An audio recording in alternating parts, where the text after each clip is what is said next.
दोस्तों 30 मार्च की तारीख भारत की राजनीति में एक नया बदलाव साबित हो सकती है। यह बात मैं क्यों कह रहा हूं और इस समय मोहन भागवत, मोदी और संघ के बीच की चर्चा इस समय क्यों सोशल मीडिया पर और तमाम टेलीविजन चैनलों पर क्यों हो रही है, इस बारे में मैं आपको बताऊंगा।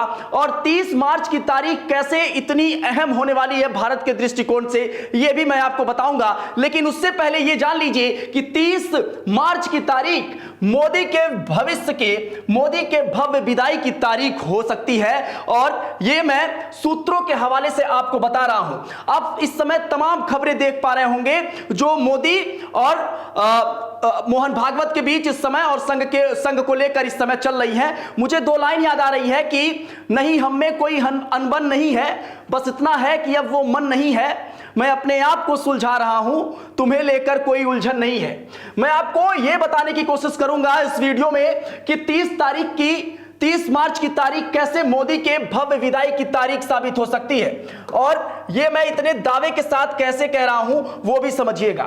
सबसे पहले मैं आपको यह समझाने की कोशिश करता हूं कि जब से 2014 से बीजेपी की सरकार आई है तब से अभी तक लगातार बीजेपी जितने भी चुनाव करवाई है उसमें 75 साल पार वाले फॉर्मूले को तवज्जो दिया है और एक सटीक तरीके से उसका आकलन भी किया है। जब भी चुनाव होते हैं तो जब सर्वे कराए जाते हैं उस सर्वे में एक पॉइंट यह भी होता है कि जो कैंडिडेट है वो 75 पार वाले उम्र का नहीं होना चाहिए। हालांकि यह लिखित रूप से तो नहीं है लेकिन इसका जरूर कहीं ना कहीं जरूर जो है भारतीय जनता पार्टी इस चीज का उपयोग करती है 75 साल वाले फार्मूले का। और इसके तहत जो जो चीजें हुई हैं अभी तक पिछले 10 सालों में वो मैं आपको बता देता हूं। बीजेपी का 75 साल वाला फार्मूला क्या कहता है? 75 साल के फार्मूले में मुरली मनोहर जोशी जो भाजपा के एक वरिष्ठ नेता थे, मतलब है लाल कृष्ण आडवाणी, मार्गदर्शक मंडल में इन दोनों वरिष्ठ नेताओं को डाल दिया गया, इनको शामिल कर दिया गया क्योंकि इनकी उम्र 75 पार थी। रीता बहुगुणा जोशी अभी वर्तमान में इनका टिकट 2024 में काटा गया है और बाबूलाल गौर, सरताज सिंह दोनों मध्य प्रदेश के नेता हैं और 75 साल की उम्र पार होते ही इनको मंत्री पद से हटा दिया गया। मैं पहला नाम लिया मुरली मनोहर जोशी, लाल कृष्ण आडवाणी, रीता बहुगुणा जोशी, बाबूलाल गौर, सरताज सिंह और अब देखिए नजमा हेपतुल्ला मध्य प्रदेश राज्यसभा सांसद रह चुकी हैं। 75 साल जब इनकी उम्र हुई उसके बाद इनको केंद्रीय मंत्री पद से हटा दिया गया और हटाकर क्या बना दिया गया? मणिपुर का राज्यपाल घोषित इन्हें कर दिया गया। आगे देखिए नैनीताल से 76 वर्षीय भगत सिंह कोश्यारी को बाहर का रास्ता दिखा दिया गया, इसी चुनाव की बात है। उत्तराखंड के पौड़ी से 85 वर्षीय बीसी खंडरी को, इनको भी बाहर का रास्ता दिखा दिया गया। मैं आपको 8 नाम गिना दिया जो पिछले 7-8 सालों में लगातार 75 साल उम्र क्रॉस हुआ इनका और इनको जो है सक्रिय राजनीति से लगभग बाहर करने की कोशिश की गई या फिर बाहर कर दिया गया। और कुछ नाम ऐसे हैं जो हाल ही के हैं, जैसे रीता बहुगुणा जोशी की बात अगर कर ले, उत्तराखंड के पौड़ी के 85 वर्षीय बीसी खंडरी की बात अगर कर ले, भगत सिंह की अगर बात कर ले और इसके साथ ही केंद्रीय मंत्री हुआ करती थी, इनको मंत्री पद से हटाकर मणिपुर का राज्यपाल घोषित कर दिया नजमा जी को, सरताज सिंह और बाबूलाल को अभी हाल ही में हटाया गया है। तो ये तमाम उदाहरण हैं जो ये साबित करते हैं कि 75 साल वाली उम्र के लोग जो है वो भारतीय जनता पार्टी में सटीक नहीं बैठते हैं। लेकिन अब मोदी जी को लेकर ऐसा क्या है कि अभी मोदी जी जो है वो टिके हुए हैं और इसी बात की जानकारी मैं आपको दे रहा हूं कि 30 मार्च को उन बिंदुओं पर चर्चा हो सकती है, मोदी के भव्य विदाई पर चर्चा हो सकती है, ग्रैंड फेयरवेल पर चर्चा हो सकती है। 30 मार्च की मुलाकात क्या क्या करने वाली है वो मैं आपको बता देता हूं। 30 मार्च को नागपुर में आरएसएस समर्थित पहल माधव नेत्रालय में भूमि पूजन में शामिल होंगे मोदी बेसिकली यहां पर जा रहे हैं, लेकिन इसके बाद संघ के संचालक जो है वो मोहन भागवत से इनकी मुलाकात होने वाली है। अब आप सोचिए, बतौर प्रधानमंत्री 11 सालों में पहली बार मोहन भागवत से मोदी जी मुलाकात करने वाले हैं। इन मुलाकात के मायने अगर बड़े नहीं होते तो यह चर्चा इतनी बड़ी नहीं होती। यह चर्चा इस समय इतनी बड़ी इसलिए है क्योंकि इस समय राष्ट्रीय अध्यक्ष बीजेपी के लगातार 7-8 महीनों से भाजपा जो है एक नाम तय नहीं कर पा रही है। दूसरी चीज ये मोहन भागवत मतलब आरएसएस और जिस तरीके से बीजेपी और मोदी लॉबी, गुजरात लॉबी को भी सब कुछ ठीक नहीं चल रहा है, उसको लेकर भी लगातार कयास लगाए जा रहे हैं और इस पर भी लगातार चर्चा हो रही है। एक ही मंच पर मोहन भागवत और प्रधानमंत्री मोदी भी नजर आएंगे। 11 सालों में आरएसएस मुख्यालय पर कभी ऐसा हुआ नहीं कि कोई जाके मिला। हालांकि एक एक्सेप्शन यह है कि आडवाणी जी जो है एक बार संघ मुख्यालय गए हुए थे। 11 सालों में पहली बार है, इसलिए ये मुलाकात जो है वो बेहद ही खास नजर आ रही है। सूत्र ये बता रहे हैं कि मोदी के ग्रैंड फेयरवेल की तैयारी की जा रही है। 75 साल वाले फार्मूले को अगर भाजपा इंप्लीमेंट करने वाली है तो यकीन मानिए कि मोदी जी की विदाई तय है और 30 मार्च को यह रूपरेखा तय की जाएगी कि नरेंद्र मोदी को कब जो है प्रधानमंत्री पद से हटाया जा सकता है। यह मैं संभावनाओं और सूत्रों के हवाले से आपको बता रहा हूं कि जो तमाम चर्चाएं हैं उस बीच ये चर्चा बहुत महत्वपूर्ण हो जाती है कि मोदी के ग्रैंड फेयरवेल की तैयारी जो है वो मोहन भागवत और बीजेपी कर रही है।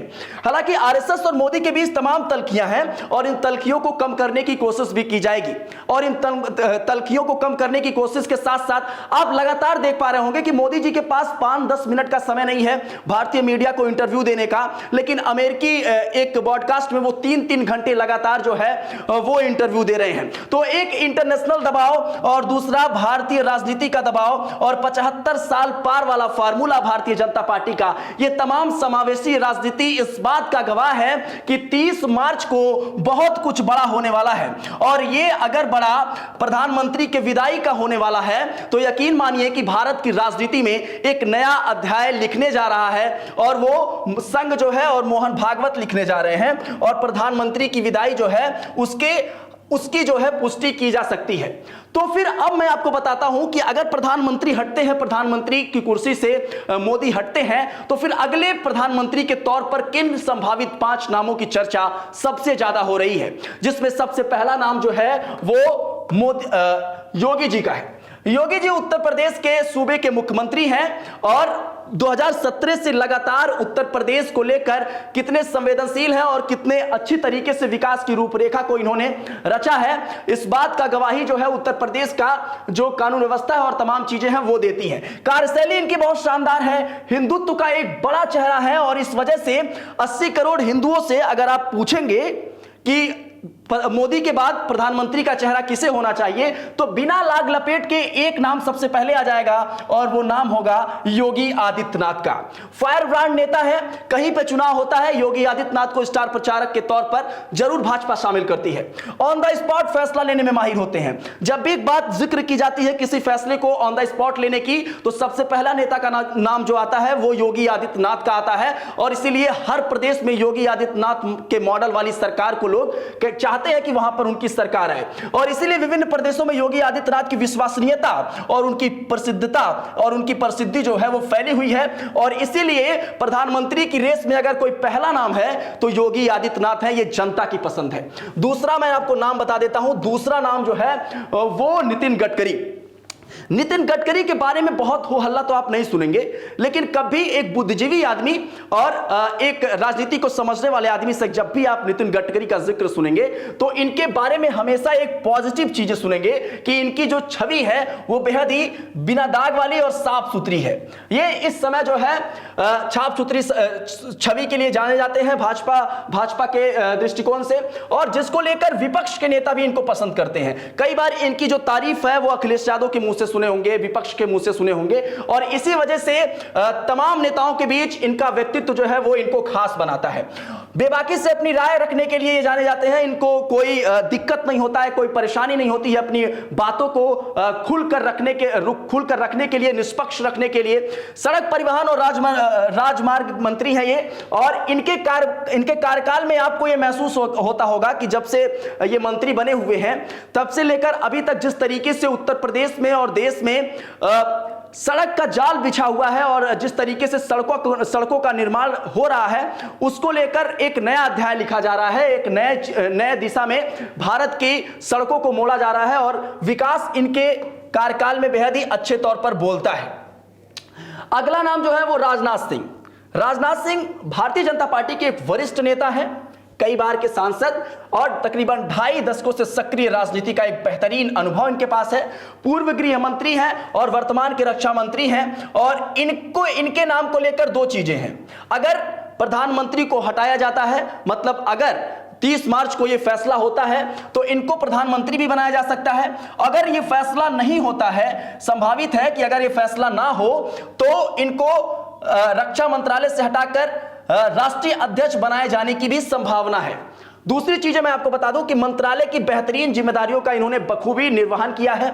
जब जो इनको जिम्मेदारी मिली है उस जिम्मेदारी पर ये भरपूर खरे उतरे हैं, काफी वरिष्ठ हैं और इसलिए इनको तवज्जो ज्यादा दिया जाता है और सभी नेताओं से एक अच्छा व्यवहार है। किसी नेताओं से खटास इनको लेकर, राजनाथ सिंह को लेकर नहीं है, विपक्ष में भी यही सेम चीजें हैं। शिवराज सिंह चौहान के बारे में बात कर ले। शिवराज सिंह चौहान को लेकर कहा जाता है कि शिवराज सिंह चौहान आरएसएस से भी इनका बहुत अच्छा बनता है और बीजेपी से भी बहुत तमाम नेताओं से बहुत अच्छी पकड़ और बहुत अच्छा जो व्यवहार है वो बना हुआ है। 4 बार के मुख्यमंत्री हैं, 6 बार सांसद, 6 बार विधायक रह चुके हैं। पुराने समय से आरएसएस से इनका जुड़ाव है और राजनीति का एक गहरा और बेहतरीन अनुभव और बीजेपी और आरएसएस दोनों को ये और ये इनको दोनों लोग पसंद करते हैं। तो सबसे बड़ी चीज यही है कि ये 5 नाम हैं जो अगर 30 तारीख को फैसला होता है तो ये जो चीजें हैं वो इनके नाम पर मोहर लग सकती है। लेकिन एक सबसे बड़ा नाम जो अंत का है वो अमित शाह का है और इसलिए मैंने इनको सबसे लास्ट में रखा था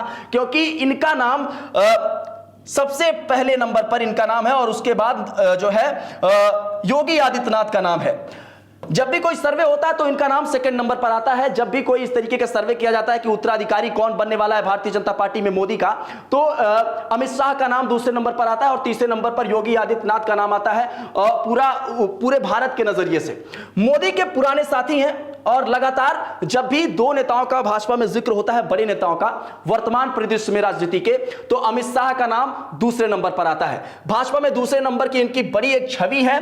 अमित शाह की चाणक्य नीति, जिसके तकरीबन विपक्ष की पार्टियां भी इस चीज के कायल हैं कि जिस तरीके से चाणक्य नीति ये खेलते हैं उस तरीके से किसी और पार्टी में कोई और नेता नहीं है। ये जानते हैं कब किसे कैसे कहां पर यूज करना है और इसीलिए अमित शाह को भारतीय जनता पार्टी का चाणक्य कहा जाता है। ये 5 नाम है जो मैंने आपको बताया। बाकी इनमें से आपको सबसे ज्यादा नाम किसका पसंद है, अपनी प्रतिक्रिया दीजिएगा और जरूर ये बताइएगा कि इन 5 नामों में कौन आपको सबसे पहला नाम लगता हुआ दिख रहा है। दूसरी संभावना मैं आपको यह बता दूं कि अगर 30 मार्च को ये डिसाइड नहीं होता है कि प्रधानमंत्री को आगे कंटिन्यू करना है या नहीं करना है तो उसके 2 कारण हैं। अगर नहीं डिसाइड हो पाता है कि इनको कंटिन्यू करवाना है या नहीं तो उसका 2 कारण है। सबसे पहला कारण 2014 से जब से बीजेपी जो है नरेंद्र मोदी सबसे पहली बार 2014 में प्रधानमंत्री बने, उसके बाद से लगातार 11 सालों में जितने भी चुनाव हुए हैं, चाहे प्रदेश स्तर के चुनाव हो चाहे लोकसभा स्तर के चुनाव हो, हर चुनाव में नरेंद्र मोदी का चेहरा सबसे पहले आगे लाकर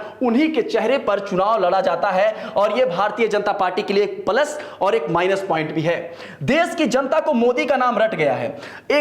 पहले ऐसा नहीं होता था। पहले ऐसा नहीं होता था कि जो प्रधानमंत्री हैं उनका नाम हर किसी को रट जाए, लेकिन अब अगर 5 साल के लड़के से भी आप पूछेंगे जिसको बहुत कुछ नहीं पता या फिर कुछ भी ना पता हो, वो भी मोदी का नाम जरूर जानेगा। तो ये एक साइकोलॉजिकल इंपैक्ट जो है लोगों के और जनता के बीच में जरूर पड़ा है और इस वजह से मोदी की छवि वर्तमान परिदृश्य में सबसे लोकप्रिय छवि के रूप में उभर कर सामने आई है। मोदी के समानांतर बीजेपी में कोई बड़ा चेहरा नहीं, मतलब मैं ये नहीं कह रहा हूं कि योगी आदित्यनाथ जो है वो छोटा चेहरा है उनका, लेकिन मोदी के समानांतर खड़ा करने में अभी योगी आदित्यनाथ का जो कद है वो छोटा है। उसका सबसे पहला कारण यह है कि वो मुख्यमंत्री हैं एक राज्य के और प्रधानमंत्री के तौर पे ये इनके पास 29 राज्यों की जिम्मेदारी है। तो सब उसी लिहाज से आप ये अंदाजा लगा सकते हैं कि प्रधानमंत्री के तौर पर और मुख्यमंत्री के तौर पर चीजें अलग हो जाती हैं, लेकिन उस लिहाज से जिस तरीके से लोकप्रियता योगी आदित्यनाथ की बढ़ रही है, कुछ दिन में इनके समानांतर जरूर चले जाएंगे। तीसरी चीज मैं ये बता रहा हूं कि अगर 29 तक खींचेगी मोदी को भारतीय जनता पार्टी और खींच भी सकती है तो नए चेहरे को बनाने की कोशिश करेगी इस 2-4-5 सालों में। और वो नया चेहरा कौन होगा? इन 5 जो संभावित नाम मैंने आपके सामने बताए हैं इनके हो सकते हैं। बाकी इस पूरे विषय पर आपकी क्या राय है, अपनी प्रतिक्रिया दीजिएगा। बने रहे मीडिया लैंड नेटवर्क के साथ।